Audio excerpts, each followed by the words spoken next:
Bitcoin has been largely going sideways in the past couple of days, and it is struggling to push above 27K, but currently the market cap is holding above $500 billion.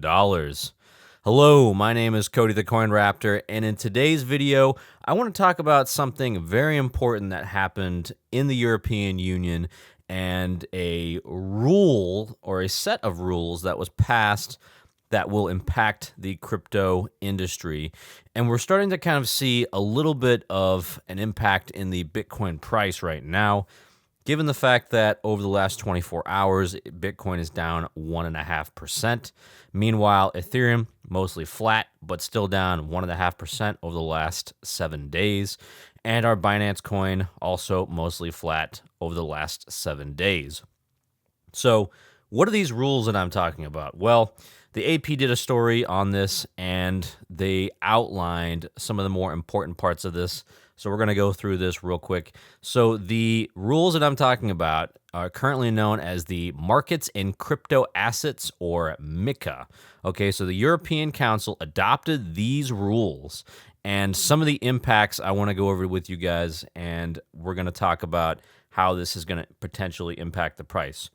So the rules right now are apparently aimed at improving transparency in the crypto industry, okay? So they're going to be regulating platforms such as trading platforms and digital wallets.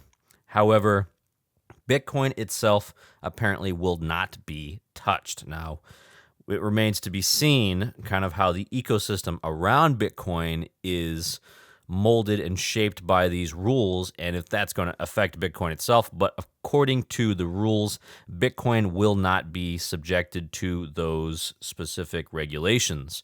Now, they also say here that crypto companies will need approval to operate in the EU and will be held liable if they lose investors' assets, and authorities will compile a public list of non-compliant companies. This is all stuff that's kind of been in the works for the past couple of years. And then finally, major crypto companies will also have to reveal how much energy they use. Now, this is actually pretty important for Bitcoin because these miners are going to have to reveal just how much power that they've been using in order to complete Bitcoin transactions and mine the Bitcoin. Okay, so this right here is probably where a majority of the flack is going to come from. They're going to say, okay, well, Bitcoin's using up way too much energy, right, compared to alternate currencies and methods of transactions. So that right there is probably the most damaging thing to Bitcoin in this entire bill, specifically to Bitcoin. And there's going to be a lot of hand-wringing over the amount of energy that's being used right now to mine Bitcoin. So that's part of the kind of set of rules. I also want to go over Yahoo Finance as well. Yahoo Finance specifically says that MiCA doesn't cover NFTs, okay, but it could impact the sector in some circumstances. And the law also leaves out fully decentralized or DeFi platforms for peer-to-peer financial transactions, but it does cover partially decentralized DeFi platforms where there's some exchange provider taking a profit. So it partially covers DeFi platforms, and it kind of leaves out NFTs, but it's a little murky on whether or not that's actually going to impact NFTs. Now, it also says that, and this is the big one that a lot of people have been talking about, that the MiCA will oblige service providers to get the names of both sides of any crypto asset transaction. Now, there's been a lot of talk online about the KYC, or Know Your Customer, requirements on many of these exchanges. And it looks like these rules are going to force every exchange to get Know Your Customer information on people. So they're going to prevent people, users, from using services and being able to stay fully anonymous. And that is a big red flag for some people in the crypto industry. I think this is kind of heavy-handed. They're going after this because of the money laundering specifically aspect of it. But if you've actually taken a look at some of the statistics regarding money laundering, the number one money that is laundered in the world when it comes to criminal actions is actually USD or US dollars and not crypto. But MICA is going to force these companies to get KYC information, know your customer information on their users. So that is primarily what a lot of people are taking issue with. Now, this is, again, kind of reacted. This has had an impact on the Bitcoin price. And if we take a look at where Bitcoin is right now, we can see that we're just barely above 27,000. And what I've drawn in here right now is a downwards channel. One could maybe even say this is a bull flag, but it is a downwards channel. And we're looking at seeing whether or not Bitcoin will wind up staying within this downwards channel. It's trying to break out of it right now. We will see if it can pop above that. It's right at resistance at about 27K. And even if it comes up above 27K, we have another line of resistance here at that 27,200 level, which it's tried to break above before. If we take this line and push it over a little bit, we can see here that it's come up above this line here, right? It's failed to break out, and then it was rejected, and now it's going much lower. So we're going to go ahead and get rid of this downwards channel, but that is where our resistance is right now with Bitcoin, about 27K, and then up here at 27,200. Now our support level that we're looking at is right here at 26,700. And Bitcoin has kind of been chopping in this range here for some time now, almost an entire week. It's gone both below it and it's gone both above it, but it seems to want to return to this sideways channel. I'd also like to go ahead and get your attention on the support level we have here for RSI. The RSI support level that we have here is 37. This is the other support that needs to be followed, because if this support level on RSI is taken out, then we could potentially see a next leg down for Bitcoin. But I would expect for now for this support to hold at 26,700.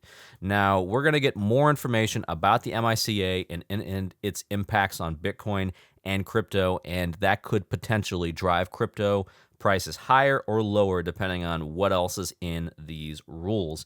Not to mention the fact that these rules will most likely wind up being a structure, an example for other countries to follow when they're trying to do any sort of crypto regulation or crypto enforcement. Now, we have here is the Bitcoin funding chart, and Bitcoin funding rate chart is showing us right now that longs have actually stepped into the market. Longs are strong and are actually at a level that's concurrent here with about early May or so. So they're actually fairly strong right now compared to where they've been in the last 10 days. They've been very weak, but over the last 2 or 3 days, we've actually seen a significantly higher funding rate, which means that longs have been entered into new positions and their dominance has been increased over shorts. Now, the reason for this, I have no idea, but it seems like we have some derivatives traders right now that are seeing the fact that Bitcoin is actually holding support fairly well at about 27K and here at again 26,700, and are betting on any move higher. Now, something that kind of would support that theory is we have here is the Bitcoin NVT Golden Cross. I've talked about this quite a bit. You can use it to kind of find local tops and local bottoms. Not 100% accurate, but I found that it is accurate a majority of the time. And what we have here is a kind of a touch on this green level, which means that is usually seen as a sign of a local bottom. Now, it doesn't necessarily mean that we're going to see a local bottom immediately, but we could see a local bottom in the near future.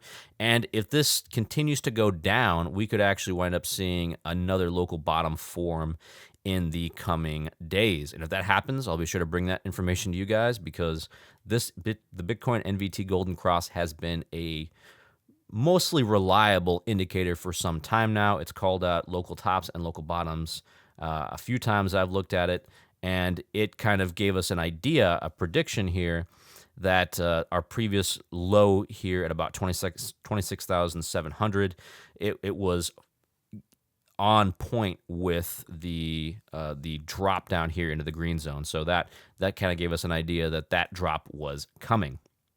Now, next, I want to talk about something incredibly positive, and that is the number of accounts with a balance of at least one Bitcoin.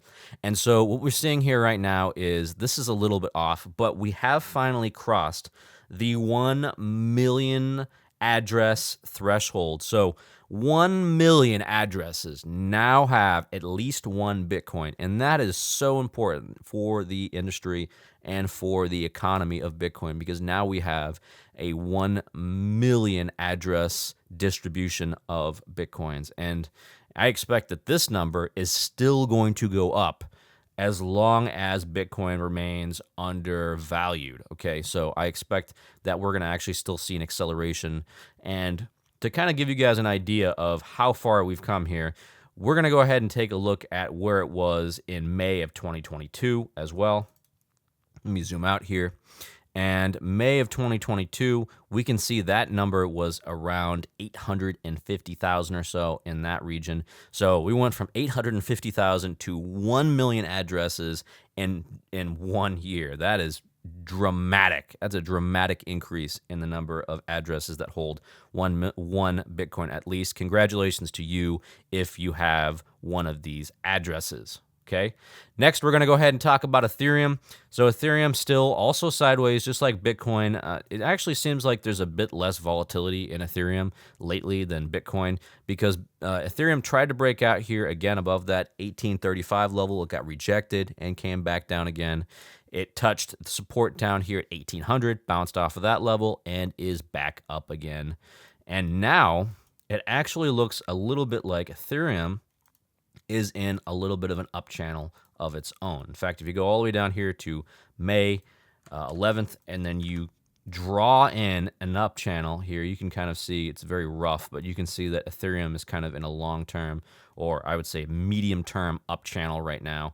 Now, the big test will be the resistance here at 1835. If we can clear that resistance, then we could actually push above going here to about 1873, and then eventually 1900 and hit that resistance point here as well.